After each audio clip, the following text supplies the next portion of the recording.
If you put me in this and you came out with one of these F-150s, even that Tremor right there, if we were playing follow the leader, I will go places that you will not be able to follow me.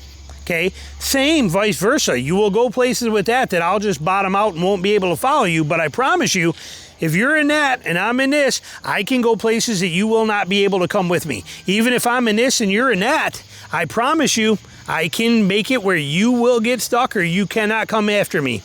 Okay, understand that. All right, hey guys, Jason here. We're back up here, JC Lewis Ford. We're over kind of in the used department. We're walking around through here looking at some of the trucks they got on here. But what we want to talk about today, what we're going to cover is going to be understanding your truck's limitations and accepting it for what it is. Reason I brought this up, Tina, was we were loading some of the pictures off her phone and we had a couple cool old ones on there. I'll put some in here, but you know, I got that Power Wagon. Great truck. Had a Rubicon Gladiator, great truck. But again, what if you want to do this kind of stuff and you got to recreate and go off-road? I hear people in the comments say, well, you know, a Chevy Silverado, you know, 2500 GR2, because it doesn't have a front locker, it's only going to go down service road, forest service roads. We hear people say like this right here, this is a pavement princess, it won't do anything. Okay, we hear these kind of things constantly. People ripping on each other for different things like that.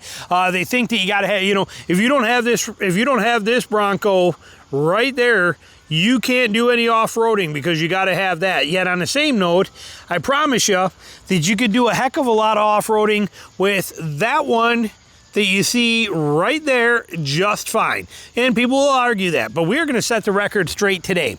And I'm going to show you a couple cool pictures in here. But for example, in a time that Tina had our 2019 Ram 2500, okay, diesel that we had. We bought it to pull our camper. She daily drove it. But in that time, I had a Jeep Renegade. We also had a Wrangler, lifted Wrangler on 35s. Okay, you'll see a picture of that in here too, which was our fun vehicle. We left the roof off of it all the time, had a blast with that thing. Nice setup, built it all myself, bought it as a guy, used from a guy in Traverse City that used it, you know, was on stock tires. It was very low miles. It was a great Jeep, but we built it all up ourselves. I did all the work myself on it, and it was amazing. Okay, we've had a few. I think we've had 5 Wranglers that we did that to. But we had that, but we also, in that time of her having that truck, we not only took that truck off-road in Georgia and up in Michigan quite a bit. So we knew what that thing could do and how it was. Again, you're seeing some pictures. But I also had a Jeep Renegade Sport 4-wheel drive that I actually lifted, and I put some good, decent all-terrains on, and I hunted out of that thing for an entire hunting season in 4 different states, including Georgia and South Carolina, and I ran that thing through stuff that there was one, Buddy was down there with me, but there was one spot where trucks were losing bumpers and valances and getting stuck in those holes, and I went through it with a Jeep Gladiator, or Jeep Wrangler, Renegade, little Renegade, and made it through that hole without any problems, okay? In a Renegade, where trucks were getting stuck in it, pickup trucks were stuck in it, and so take it for what it's worth, but that little Jeep Renegade was a beast of a truck. It was incredible. It was amazing off-road. I knew its limitations. I understood what I could and couldn't do with it and how the systems inside that truck worked. We'll talk about that more in a minute.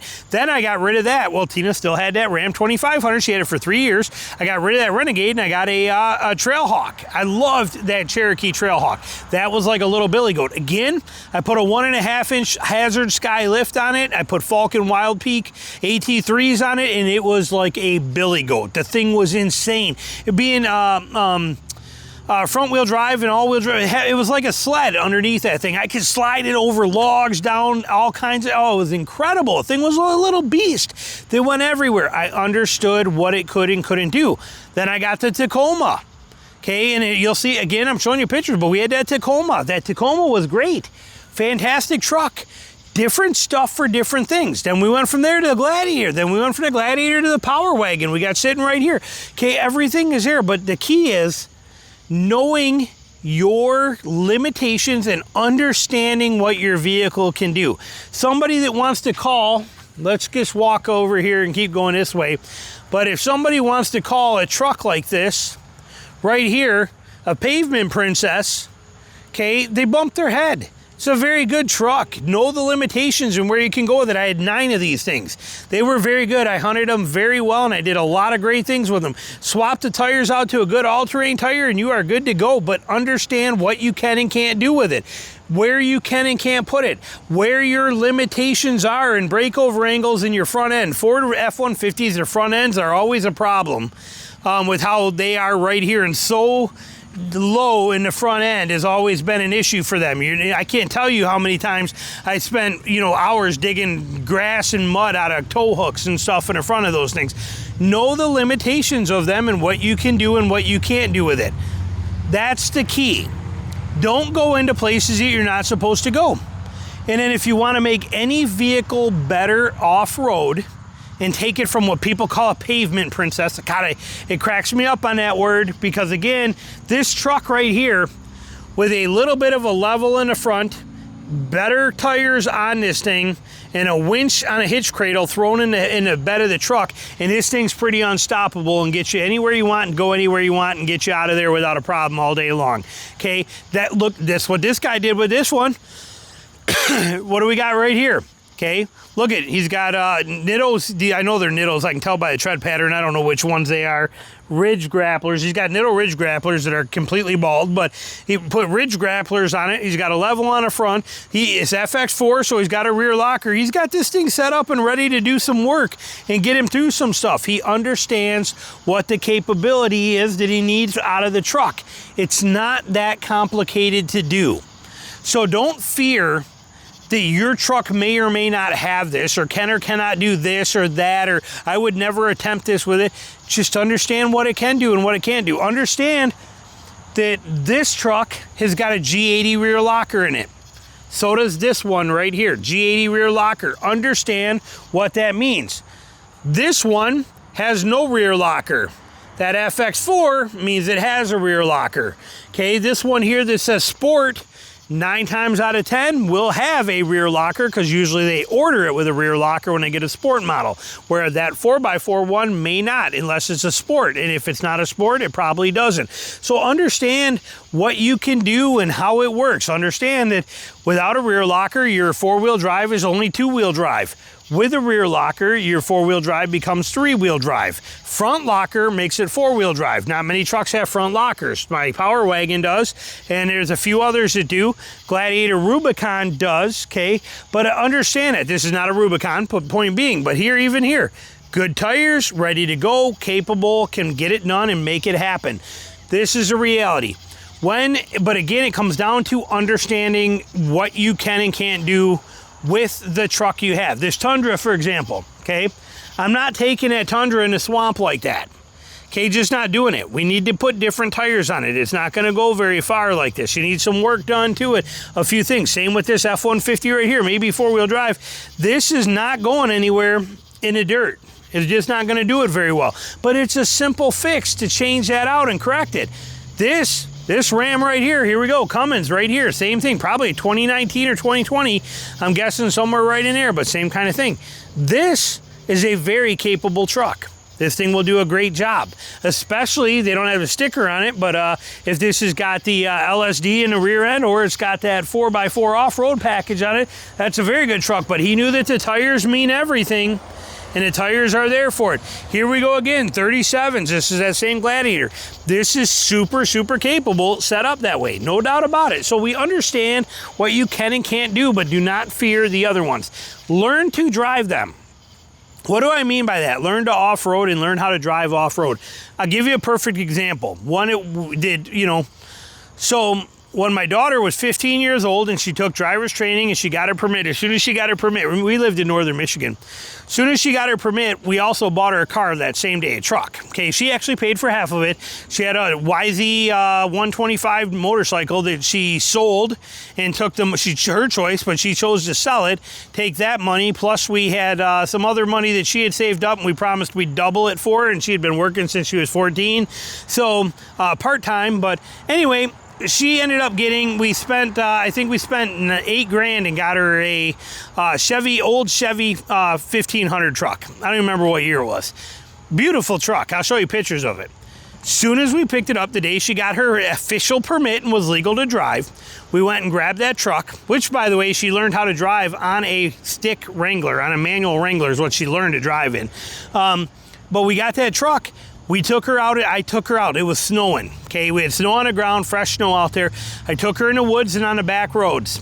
Okay, big, wide sections of back roads with no ditches and just, you know, a good, safe place. And I told her, okay, this is it. It's hit it and fix it. That was what I was doing with her. I'm like, we're gonna hit it and fix it.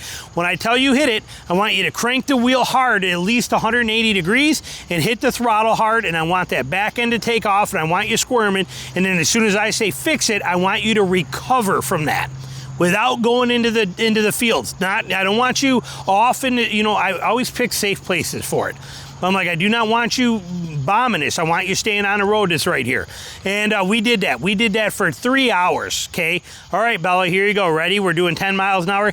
Hit it, fix it. And she would. She'd swerve all over, and then she'd hit the brakes, and she'd struggle with it, and she'd fight with it. After a couple of times, she had it down. It didn't matter. She could turn that truck completely sideways, and then I'd tell her to fix it, and she would bring it back, and the snapback would not get her.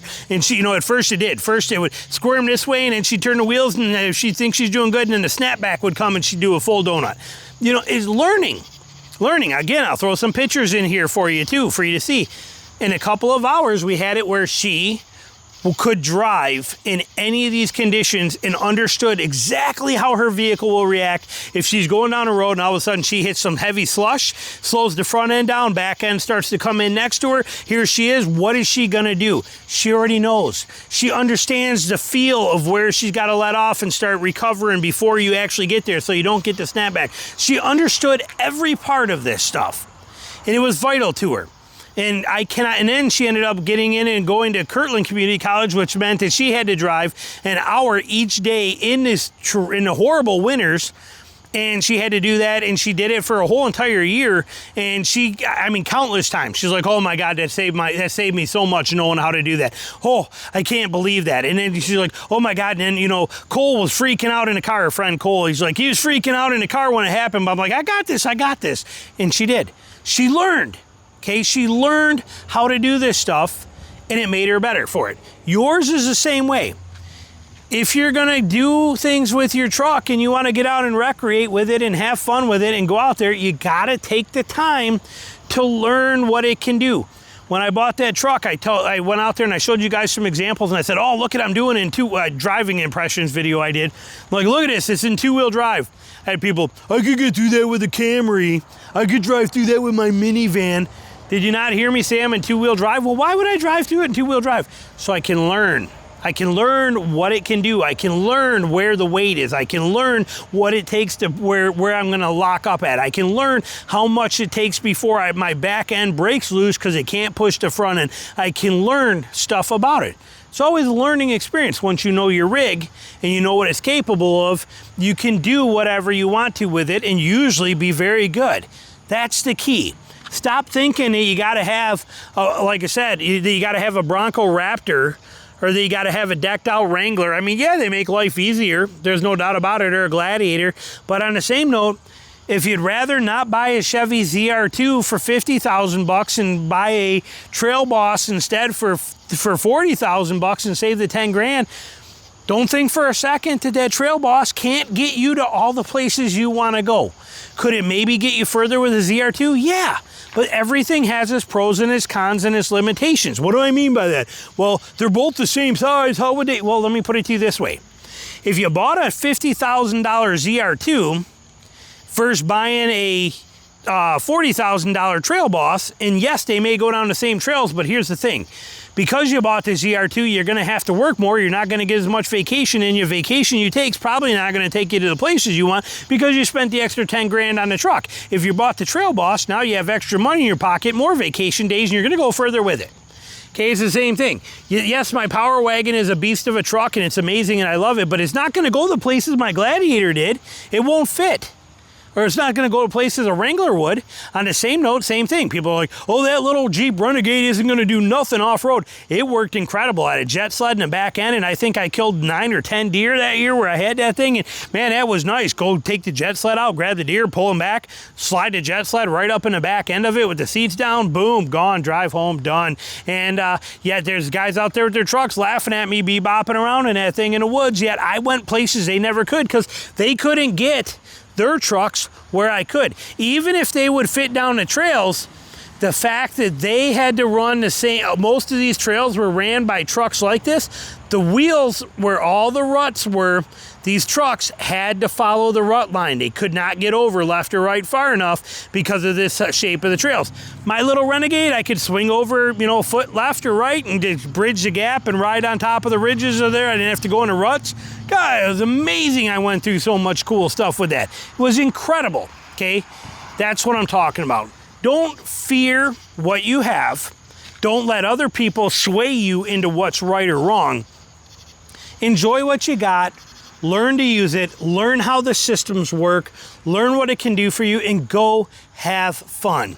Yes, grab some recovery gear. Shovel, mandatory. A small shovel, absolutely mandatory you have a shovel.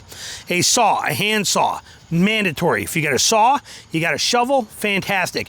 And then I would even say more so than a recovery strap. If you're buying a recovery strap's great if somebody can come and get you. But if you don't have a recovery strap, another fantastic thing is to have ratchet straps.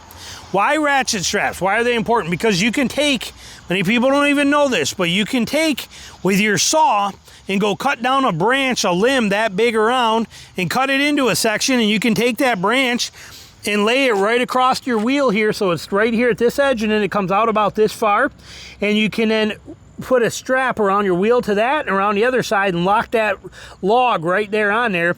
Do it with a 2x4, whatever you want, or cut a branch to do it. And now, as you're stuck, it will go. If you're high centered and this thing is stuck on a frame and buried out for a second and you can't get anywhere, taking a bigger log that will, you got to make sure it's going to fit through everything, but putting that on there, when you roll, that's going to lift and it's going to hit, and it's going to lift your truck up, and it'll boom, scoot you forward a little bit. Then it comes back around and boom, it scoots you forward a little bit. And it grabs the mud and boom, it scoots you forward, and it moves you out of there. There are so many tricks that you can learn. Okay, on my other channel, I put a video out years ago about how you can actually run 2 straps to your wheel, to each wheel, or if you got lockers, you only got to do one, but you could actually use your own tire as a winch to winch yourself out.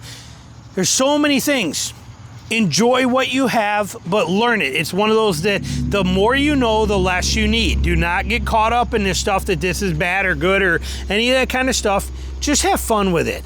But stop thinking that your vehicle, or don't let any, better way to say it, don't let somebody else convince you that your vehicle is no good. Like this Bronco right here. How many times do we hear people say, that's only good if you're going down Forest Service roads. Forest Service roads is all that's gonna do. I promise you, if you put me in this, and you came out with one of these F-150s, even that Tremor right there, if we were playing Follow the Leader, I will go places that you will not be able to follow me. Okay? Same, vice versa. You will go places with that I'll just bottom out and won't be able to follow you, but I promise you, if you're in that and I'm in this, I can go places that you will not be able to come with me. Even if I'm in this and you're in that, I promise you, I can make it where you will get stuck or you cannot come after me. Okay, understand that. This will go places, those will not. Vice versa. There is no right, there is no wrong, there is no better, there is no any of that. There is what you have. Make what you have work and understand the systems and how it works, and then have fun with it. Questions, comments, put them below. Thanks for watching.